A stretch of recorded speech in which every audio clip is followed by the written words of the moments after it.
Kevin's mysterious gift from Cook left him writhing in pain. Later, Bradley Smith dropped a bombshell at Grandma Jones's birthday party, asking for her blessing to marry Lily. Kevin was not having it. The tension boiled over into a physical altercation between Kevin and Jason, ending with Jason nursing his wounded pride. Dorothy's slap sparked a fierce ultimatum from Kevin.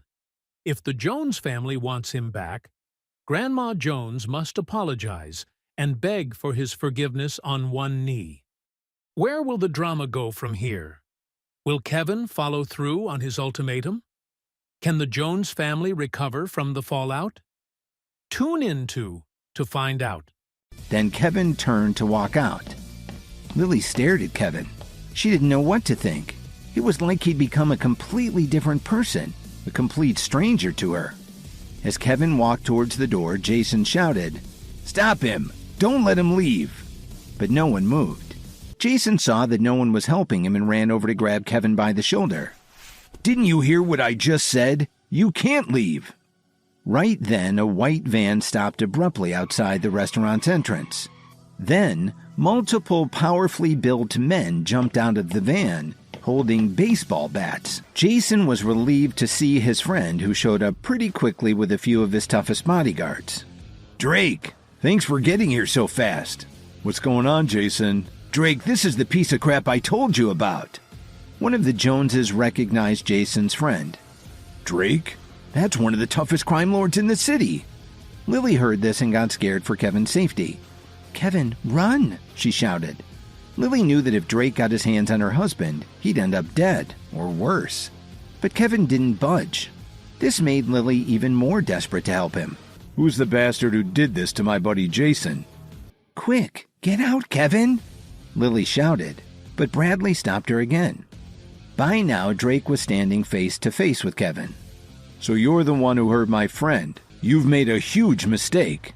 "So are you his friend or just his guard dog? Do you know how long it's been since someone talked to me like that?" "I don't care how anyone talks to you. This is between me and Jason." Jason was happy to see this. He was sure that Drake would finally get Kevin out of the way for good and things could go back to normal. He knew that Drake was a man who feared nothing and no one. "This is going to be good, man. You've got cojones." It doesn't take cojones to know what's not a threat. This really got everyone's attention. How could Kevin talk to such a dangerous man like this? Grandma Jones scowled but didn't say anything. She wasn't used to dealing directly with people like Drake. Jason clenched his fists like he wanted to take a swing at Kevin. "This guy obviously hasn't heard that you just don't mess around with Drake Cook. Let me teach him a lesson for you. Your last name is Cook? Do you happen to know Mitch Cook?" Drake's face froze when he heard this question. He gave Kevin a puzzled look. Kevin spoke into his phone. "It's me, Mitch. I'm here with a mutual acquaintance. Drake is standing right in front of me." Kevin then handed his phone to the man. Drake hesitated a moment and took the phone. While he talked, his expression changed from anger to confusion to worry. Drake hung up the phone and reached out to hand it back to Kevin. Kevin looked the man dead in the eye and asked, "Are you sorry now?" "Yes, Mr. Williams, I'm very sorry." Of course, Kevin had just called his friend Mitch to set Drake straight. The message he gave him was short and sweet. If he touched a hair on Kevin's head, he would lose his own head. Jason was confused. "Drake, what are you waiting for?" Seeing that Drake still wasn't giving Kevin a beating, Jason couldn't hold back any longer. He decided to take another swing at Kevin. But before his fist even made contact with Kevin's face, Drake grabbed Jason and threw him to the ground. Then Drake picked Jason up by his tie and slapped him in the face. "What kind of mess have you gotten me into?" Drake kept cursing while he slapped Jason over and over. "But Drake, what did I do wrong? You really screwed up this time." Then he turned to the men who had come with him and gave them an order. "See if you can knock a little sense into him." They immediately surrounded Jason and started dragging him towards the side exit. Grandma Jones was distraught at the sight of this happening to her favorite grandson. Then Drake turned back towards Kevin and spoke calmly. "Mr. Williams, again, please accept my apologies." Everyone was stunned to hear this. Kevin didn't reply. He just gave Drake a deadpan stare. "I'm very sorry to have bothered you, Mr. Williams." "Yeah, whatever." When Kevin was gone, Drake let out a long breath and told his men to stop slapping Jason around. Then he walked over and spoke to Jason, who was lying on the floor in a daze. "Don't ever use me like that again, or you'll regret it for whatever remains of your useless life." Then he took his men and left. "Jason, are you all right?" "Grandma, Mr. Cook is pulling up outside." The Joneses were surprised, and not for the first time that day. "Grandma Jones is really important. Even someone as powerful as Mitchell Cook has come to see her on her birthday." As he walked up to her, his bodyguard stood back at a respectful distance. With a smile on his face, he inquired, "Miss Jones, may I ask if Kevin is here?" "I'm sorry, Mr. Cook. Kevin has already left." "Oh, well, since Kevin isn't here, I won't take much of your time. I understand that today is your birthday. Please accept this small gift." After Cook and his men left, the Joneses sat there in silence. Some of them had turned pale. When the Jones family arrived home after the disastrous birthday party, they sat down in the living room to try to figure out what had just happened. Lily was still in shock about the whole scene. She couldn't believe what she had witnessed Kevin doing and saying. Jason was still shouting, complaining about his injuries and demanding that someone take him to the hospital. Just then, one of the young Jones men announced from the doorway, "Grandma, President Wright of West Chicago International has arrived." They all looked at each other, wondering what this could be about. West Chicago International had a fine reputation in the Chicago area, and pretty much throughout the world for that matter. So even President Wright was stopping by to wish Grandma a happy birthday in person? Grandma Jones sure was famous. "Hello, Mrs. Jones. I've heard many wonderful things about you. It's an honor to see you here today." One of the younger Jones men commented to his cousin, "So our family has connections with the West Chicago International Group? I never knew we had so much influence." "I'm very sorry that I wasn't able to meet you at the door, President Wright." Adriana searched the room with her eyes, and then shocked them all by asking, "Mrs. Jones, is Kevin here today?" "I'm sorry, President Wright. Kevin isn't here at the moment." The disappointment was visible on Grandma Jones's face. "Since Kevin isn't here, I won't take up any more of your time." Adriana motioned for one of her bodyguards to place a beautifully wrapped gift box on the table. "This is a small token of my esteem. Happy birthday." After saying this, Adriana turned around and left with her entourage. Jason's face fell, and he wasn't the only one in the room who looked shocked. Why were all of these rich, powerful people looking for Kevin? What the hell was going on? "Someone go get Kevin and bring him back here," Grandma Jones barked at her family. Lily reacted first and immediately rushed out of the room. Bradley followed closely behind her. Then Grandma sent the young Jones men out of the mansion with orders to find Kevin and bring him to her. Lily quickly took out her phone as she hurried toward the street. As she walked, she dialed Kevin's number. "Where are you?" "I'm on my way home. Don't worry, Lily. I'll go and pack my things. I'll be gone by the time you get home." "No, please wait for me. I'm on my way," Lily practically shouted. After Lily hung up the phone, she stopped a taxi that was passing by. When Bradley saw her getting into a taxi, he hurried to the parking lot and jumped in his car. Half an hour later, Lily arrived at home. When she got out of the cab, she was surprised to see Bradley running towards her. This wasn't something she wanted to deal with right now. Bradley grabbed Lily's wrist and asked her, "Lily, what are you doing here? Did you forget something at home?" He gave her a strange look and then continued, "As soon as you finish, come back with me. Grandma is about to make an announcement to everyone about our marriage." "Let me go," Lily struggled to say. "I'm not going with you. Are you here to see Kevin? I have to admit that I underestimated him, but he's out of your life now. And Grandma has agreed to let me marry you. Don't you see? Now you can be my wife. Let the bastard go." Bradley was starting to get anxious. His biggest worry was that the birthday gift that he bought for Grandma was a fake. Once the family had it appraised, they would figure out his true intentions, and his whole plan would be exposed. Bradley was desperate. His only way into the Jones family was through Lily. After that, he planned on taking advantage of Grandma Jones's love for him. Then he could use the Jones family fortune to help him make a comeback. Bradley felt a little excited when he realized he would be able to kill 2 birds with 1 stone. No, I have to see Kevin one last time. Bradley, I don't care what Grandma said. I'm not going to marry you. Why? Do you really like that bum? I've been married to him for 3 years. Do you think I could have spent that much time with him if I didn't have some feelings for him? It was hard for Lily to admit it, even to herself, but she did have feelings for Kevin. No, you have to come with me, right now, Bradley roared. He started to pull at her arm, and Lily tried to pull herself away from him. While they were struggling like this, a black car slammed on its brakes and stopped at the side of the road. Dorothy quickly got out. Lily, Bradley, what are you 2 doing here? Why aren't you back at the mansion? Grandma's going to announce your marriage. No, I'm not going back. I have to see Kevin. Bradley looked in Dorothy's eyes and then turned to Lily. He came up with an idea and forced a smile. It's still very hot outside. Why don't you and Lily get in the car and cool off? Then you can talk some sense into her.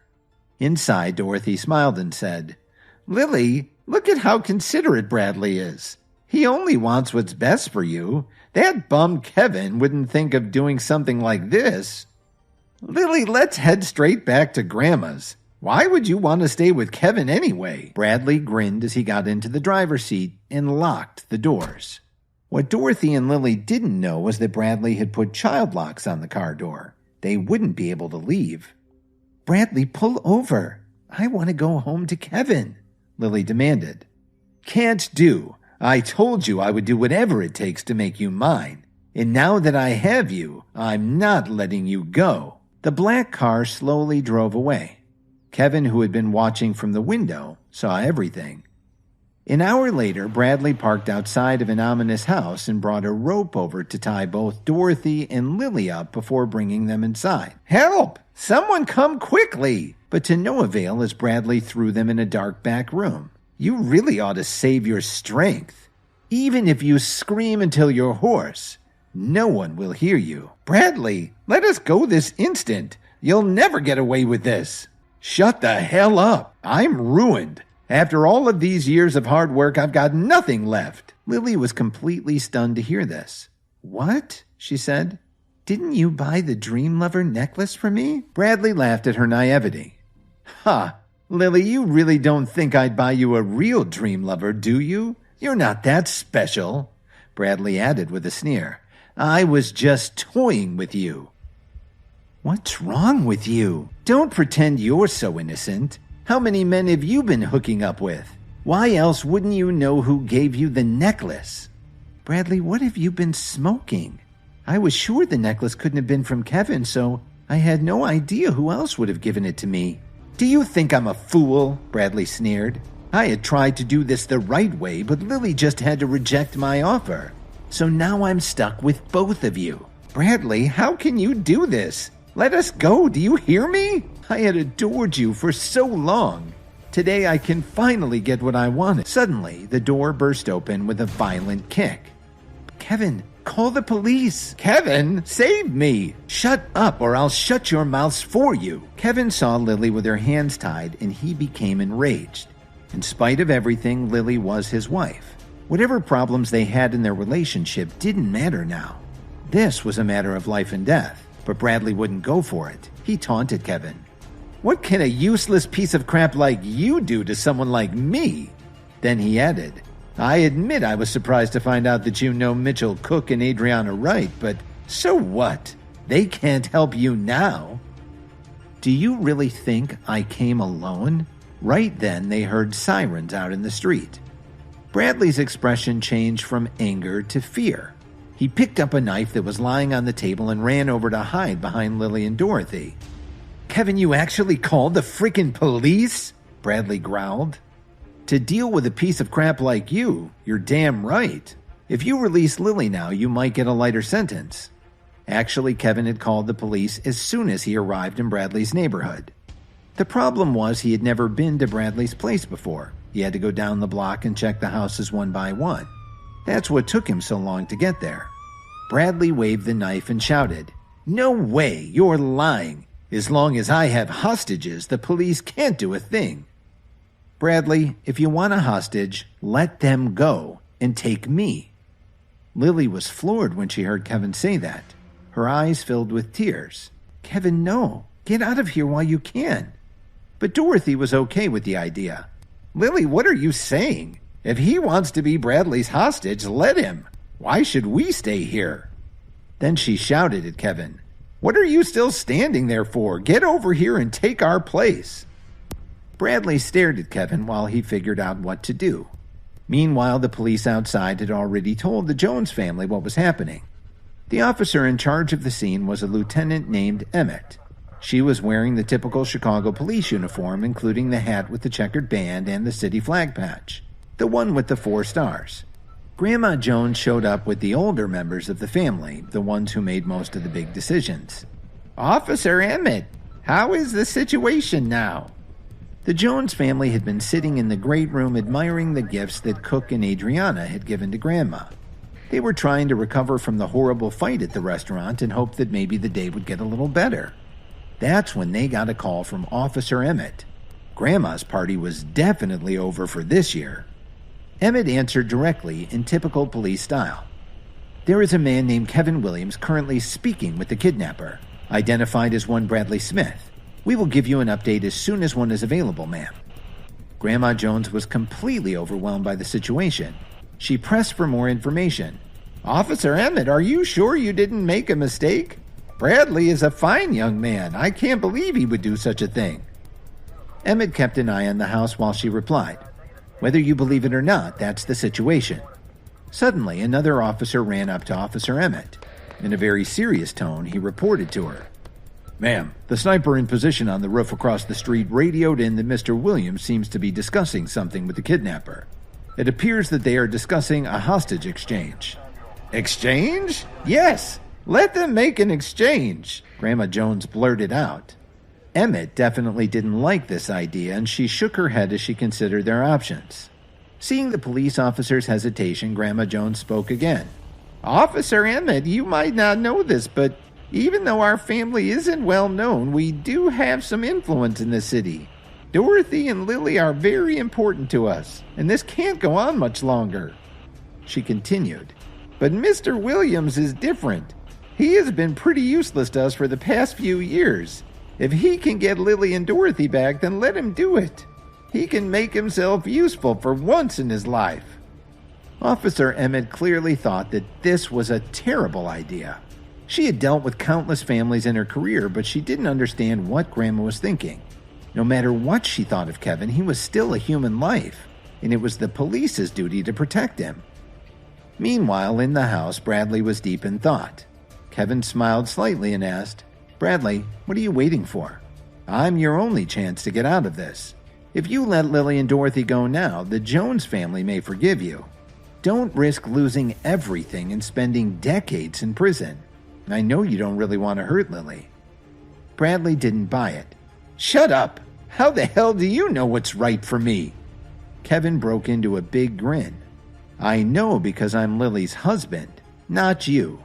You want her, but you can't have her. When Lily heard Kevin say this, she broke into tears again. Of course, she knew what Kevin was thinking. He wanted to get Bradley so that he'd be willing to exchange hostages. A second later, Bradley pointed his knife at Kevin. You want to be a hero and save this damsel in distress? Okay, you get your wish. Put your hands over your head and slowly walk over here. Not so fast, Kevin shot back. If I come over, what is there to keep you from changing your mind? We'll count to 3. When we get to 3, I'll walk over to you and you'll let Lily and her mom go. Bradley agreed. Okay, but no tricks. At the count of 3, Kevin slowly walked over. As he brushed past Lily, he whispered, Lily, don't be afraid. You're safe now. Don't wait for me. When Lily heard him, she trembled. As she walked towards the door, she turned her head and saw Bradley grab Kevin and put the knife to his neck. Kevin didn't resist at all. He just looked at Lily calmly. Dorothy grabbed Lily's wrist and pulled her out of the room. Lily, let's get out of here. When they got outside the house, their family quickly surrounded them and made sure they hadn't been harmed. Little Dorothy! Lily, are you all right? Grandma Jones rushed over and gave them a hug. "Grandma, we're fine," Lily replied softly. "Thank goodness, now let's go. It's too dangerous here." Grandma Jones turned around to head back to their car. "But Grandma, Kevin is still inside," Lily shouted. When Dorothy heard her daughter say this, she couldn't believe her ears. "But honey, we're out now. Why do you still care about that good-for-nothing?" Grandma Jones kept walking. When she got to Officer Emmett, "We're ready to leave now." The seasoned officer looked at her in surprise. "Isn't that person inside a member of your family?" "No, we have nothing to do with him," Dorothy replied coldly. Ignoring Lily's resistance, she pulled her daughter by the arm and left. Dorothy didn't care what would happen to Kevin. But what about Lily? Since Dorothy didn't close the door behind her when she walked out, Bradley and Kevin could see them walk to safety and leave Kevin behind. Inside the house, Bradley mocked his hostage. "Ha! Well, Kevin, it looks like we can finally see just how much Lily's family really cares about you." "We've never really been that close," Kevin answered calmly. To him, the most important thing was that Lily was safe now. "Yeah, I'm sure you don't care what they think." But Kevin didn't care what Bradley thought, or even what the Joneses thought. He decided to push things a little further and asked, "Aren't you curious why Williams Media suddenly pulled its support? They even withdrew all the funds that were invested in your project." "How did you know that?" Bradley had never told anyone that he was backed by Williams Media, and almost nobody knew that they'd pulled out. Even Dorothy and Lily only found out when he told them about it a little while ago. But how did Kevin, this nobody, know so much about his business? Kevin smirked and asked him, "Did someone at Williams Media tell you that you'd offended someone? I'll bet you don't even know who it was." "How the hell would you know?" Bradley was pissed. The knife shook a little in his hand as he took this information in. Meanwhile, out in the street, a police officer suddenly ran up to Officer Emmett. The concern showed in his voice as he gave her the update. "Ma'am, according to the observer's report, the hostage just said something that seems to have really upset the suspect." "Are there any further details? What are they doing now?" She was exhausted by the whole ordeal, especially trying to get cooperation from the Jones family. But she was trained to keep herself together and be patient. With a puzzled look on his face, he reported, "Ma'am, for some unknown reason, the kidnapper suddenly knelt down in front of the hostage." "What did you say?" Officer Emmett was obviously shocked at this development. She quickly walked to the vantage point across the street from the house and took a pair of binoculars from one of the SWAT team members. She definitely saw Bradley kneeling in front of Kevin. Then Bradley threw his knife on the floor. "What the hell is going on?" Emmett couldn't help but ask. Nobody could have predicted this outcome. It was the first time that any of them had ever seen a kidnapper kneel in front of their hostage. Of course, none of them could possibly know that Kevin had just revealed his true identity to Bradley. At first, Bradley didn't believe it. He thought that Kevin was just a bum. How could he be related to the family that owned Williams Media? But when Kevin took out his phone and showed Bradley his bank balance, he believed him. Bradley was overwhelmed. It was like his whole world had turned upside down. He would never have believed that the person Williams Media said he had offended was Kevin, the most useless person he knew. Sobbing uncontrollably, Bradley hugged Kevin's leg. "Please, sir, I beg you to let me go. This was all my fault." Kevin thought for a moment. "Bradley, as long as you sincerely admit your mistake, I can let you go. But don't forget that you've broken the law. Even if I forgive you, all those police out in the street won't be so generous." "That's fine with me, Mr. Williams. After all, nobody really got hurt," Bradley blubbered. To him, Kevin was much more terrifying than the police waiting for him outside. As long as Kevin was serious about letting him go, then maybe he could return to his former life after he got out of prison. At least he'd have a chance. "All right, you can go outside and surrender. After you get out of prison, if I never see your face again, then I won't press charges." What did Kevin care what happened to Bradley now?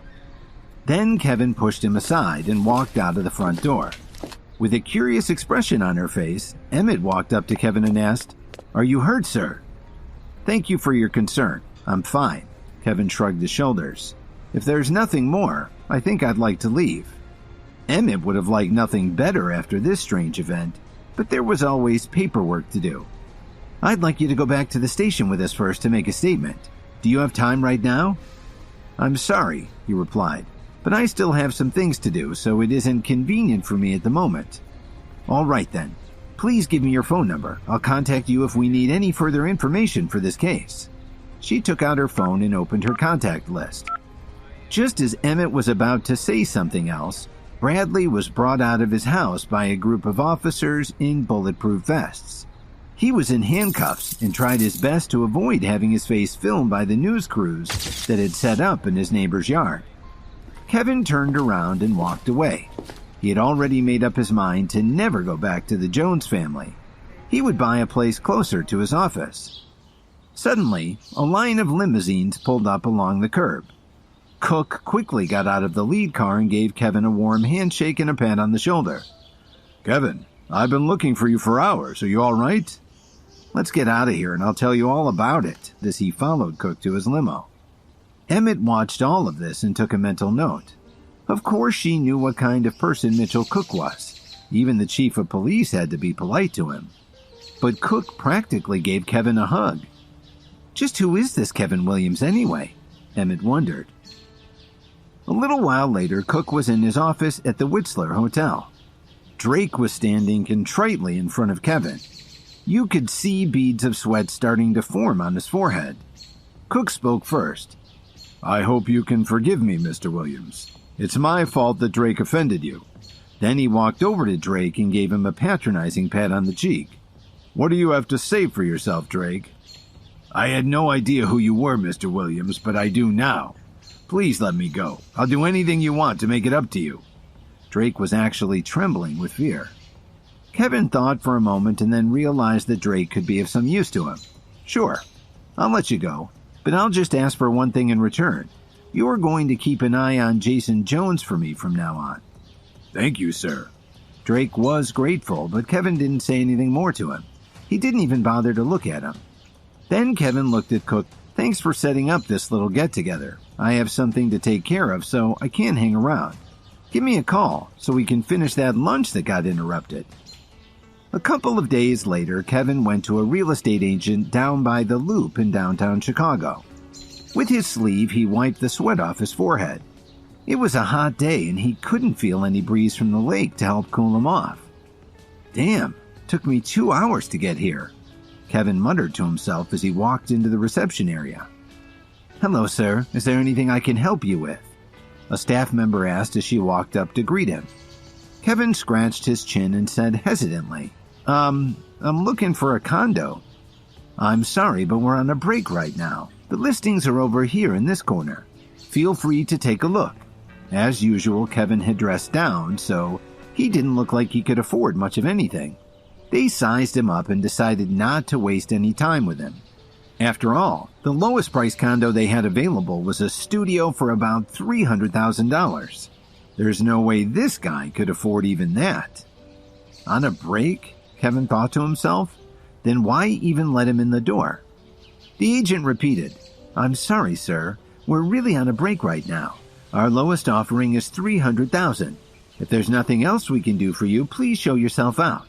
The agent had already made up her mind that Kevin was probably working on the construction site down the street. He just came in to look around and enjoy the air conditioning. At least that's what she assumed. At that moment, 2 people walked up. Kevin was startled to see them and it showed on his face. Kevin, what are you doing here? She sounded a little embarrassed. Kevin didn't answer her question. He just looked at the man standing next to her. What's this? Kevin thought to himself. I've only been gone for 2 days and you can't wait to start looking for a new husband? The man with Lily suddenly blurted out. Lily, what did you just say? This is Kevin? That useless ex-husband of yours? This was Grant Butcher, the perfect son-in-law Dorothy had just found for Lily. When the real estate agent saw Garrett, she immediately walked up to him with a flattering smile. Why, Mr. Butcher, what brings you in today? The enthusiasm she showed was the exact opposite of the indifference and impatience she had just shown when speaking to Kevin. "I just took my fiancé to take a look at the home you recommended. Please go back to what you were doing. We'll just browse some more listings." The agent thanked him and smiled. Then she turned around to Kevin. "Why are you still here? Please leave or I'll ask security to show you out." But Kevin didn't pay any attention to her. He just kept staring at Lily. "Kevin, please understand, it's my mother." As Lily's voice trailed off, she turned her head away. "Oh, now I understand." Kevin was relieved to find out that this was Dorothy's idea, not Lily's. Then Garrett turned to speak to the agent. "How can you let someone like this in here?" "I'm very sorry, Mr. Butcher. I already asked him to leave, but he just won't listen to me." The agent was getting more and more irritated at Kevin. Because of him, she had just been scolded by her manager. Just as she was about to call the security guards to make Kevin leave, Garrett reached out to stop her. Then Garrett had a thought. He could use Kevin to show Lily how successful he was. "You're Kevin Williams, aren't you? Aunt Dorothy told me about your situation. You and Lily were married for about 3 years, weren't you?" He wanted to look assertive. "What business is it of yours? She's still my wife," Kevin answered. He was pretty ticked off at this nonsense. "You've really got some nerve," Garrett shot back. "Aunt Dorothy told me that she would let Lily divorce you as soon as possible. So from now on, please don't interfere in her life. I'll take good care of her." Kevin shook his head. What the heck was this? He and Lily hadn't even gotten a divorce yet. "What did he say to you?" Garrett turned around and asked the agent. "He wanted to buy a condo," she answered. Then she gave Kevin a sour look. "Buy a condo?" Garrett laughed. "I hate to tell you this, but we sell high-end real estate here. Do you think you'd even qualify for a mortgage?" "Well, I don't think that's really up to you," Kevin retorted. "Are you in charge here?" "Yes," as he straightened his tie. "I'm the manager." Kevin took a good look at Garrett and pulled his phone out of his pocket to make a call. Just then, Rachel suddenly walked up to them. "Why, Lily, what are you doing here?" "Rachel, what a coincidence." However, Lily was in a pretty bad mood and she wasn't up for any small talk, even with Rachel. "I came here." Rachel didn't even finish what she was saying when she saw Kevin making a call on his phone. Her expression immediately changed. "Kevin, how you doing, boss?" Kevin gave Rachel a slight nod and turned his back on the group to continue his call. "Lily, who's this?" Garrett asked. "This is my best friend, Rachel," Lily replied faintly. Rachel added as she smiled and held onto Lily's arm. "We're like sisters." Garrett seemed to understand now. "So you're Lily's sister. I'm the manager. You're here to tour the property, right?" Garrett smiled and reached out to shake her hand. "I'm Lily's boyfriend. Aunt Dorothy introduced us to each other. Since we'll be married soon, I guess I'll be your brother-in-law from now on." Garrett made sure that he looked over at Kevin proudly. "See? You don't stand a chance against me." She shouted at him. "Who do you think you are? You don't deserve someone as nice as Lily. And my only brother-in-law is Kevin. Who the hell are you?" In shock over her best friend's sudden shift, Lily wondered what had changed Rachel's opinion of Kevin. Hi, Kevin here. If you're wondering what happens next, then stay tuned on the Pocket FM Universe channel for more episodes.